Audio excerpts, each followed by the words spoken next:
My name is Samuel Lyon. I'm a Lancaster County resident. Last week, I was invited here to speak on the topic of the emergency declaration. It was on the agenda, and so seeing it on the agenda, I, a member of the public, decided to come and speak about it since this board put it on the agenda.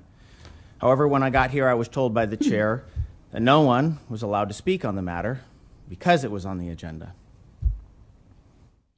Well, I see that this week it's no longer on the agenda, so it makes total sense that because it's no longer on the agenda, that we would all be allowed to speak on it.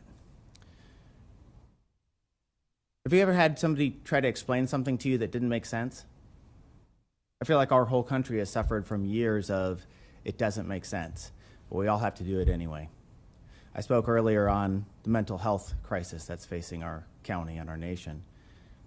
One of the causes of mental health is being told repeatedly things that don't make sense and having to pretend that they do or just deal with it. Rules like restaurants must close at 10 p.m. because, COVID. I guess COVID stays home after 10 p.m. Or that it's good for kids to play outside and breathe fresh air, get sunshine, but we'll install snow fencing around our playgrounds in the county to block our children from playing on the playground. This board didn't make that decision. No, because of the emergency declaration, it was made somewhere else. There was no public comment on it. Or that you could only have 9 people in a church, but hundreds could go to Menards to buy 2x4. This board didn't make that decision. That decision was made because of the emergency declaration without public comment and without deliberation. Or that we need to expand the capacity of hospitals so we outlawed elective surgeries, but then there wasn't enough hospital workers, or there wasn't enough work for the hospital workers to do, so they laid off the hospital workers. Then when we had an uptick of patients, we had plenty of beds, but we didn't have the staff because they'd all moved to other parts of the country and worked as traveling nurses there. So we had beds, but we didn't have the staff to care for the beds that we had available. This board didn't make that decision. It was made somewhere else. Or that even though children were largely not affected seriously by COVID, they needed to transition from a supervised classroom and a desk to spending the day in their bedroom, unattended, with a laptop.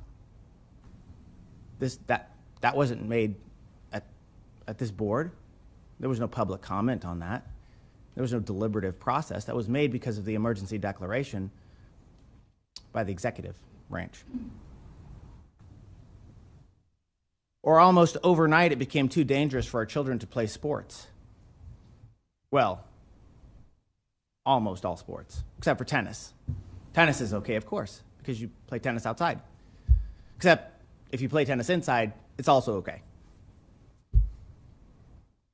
No deliberative process on that. No public comment available. No appeal or remedy. You remember when wrestlers could wrestle, but then they weren't allowed to shake hands afterwards? It doesn't make sense. Or maybe that we don't have the manpower to change all the purple light bulbs around the county, but we have to test the sewage every week to see how much COVID there is in it. It doesn't make sense to me.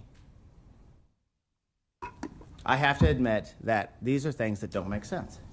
So I guess it's fitting that the day you put on the agenda to talk about ending the COVID declaration, of course the public can't be expected to be loud on speaking about ending the COVID declaration on that day, the day that it's on the agenda. No, of course not. It's when it's not on the agenda that the public should come and speak about ending the COVID declaration. This makes perfect sense to me. For 3 years, much of what has come from the health department, your health department, has not made sense.